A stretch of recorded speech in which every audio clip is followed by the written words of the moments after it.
Chinese Communist Party mouthpiece calls on Beijing to take Taiwan by force. A prominent Chinese media outlet has called on its government to consider using military force as a means of conquering Taiwan. The Global Times newspaper, which is known as a far-right mouthpiece for the Chinese Communist Party, is encouraging China to take a more aggressive approach to Taiwan amid tensions with the United States. It might be time for the Chinese mainland to reformulate its Taiwan policy, make the use of force as a main option and carefully prepare for it, it reads. The editorial calls on China to make rapid preparations for a military incursion, warning that any step towards formal independence by the Taiwanese government could result in consequences. Once Taiwan independence forces violate the anti-secession law, the Chinese mainland can in no time punish them militarily, it states.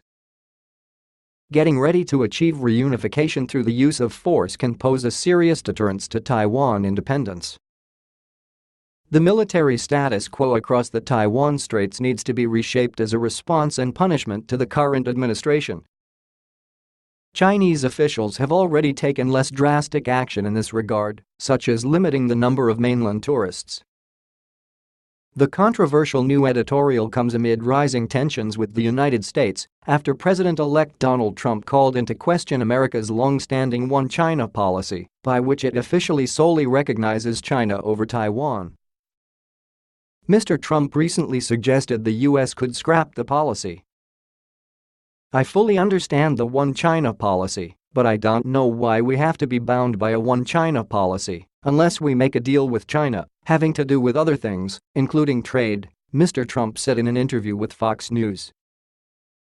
China's foreign ministry immediately came out to condemn the remarks, saying, "We urge the incoming U.S. administration and its leaders to fully recognize the sensitivity of the Taiwan question and to properly deal with Taiwan-related matters in a prudent manner so as not to disrupt or damage the overall interests of the bilateral relationship."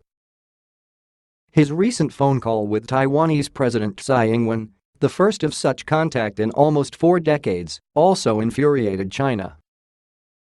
Consistent polling data over the past decade suggests the majority of Taiwanese people are content to maintain the status quo rather than formally declare independence or officially reunite with mainland China.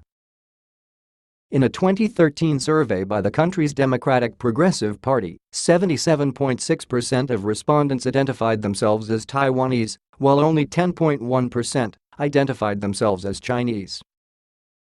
Asked whether Taiwan and China were parts of one country, almost 80% of respondents disagreed. More than half the respondents said they hope Taiwan maintained the status quo forever, while 22.2% believed that Taiwan will be unified by China.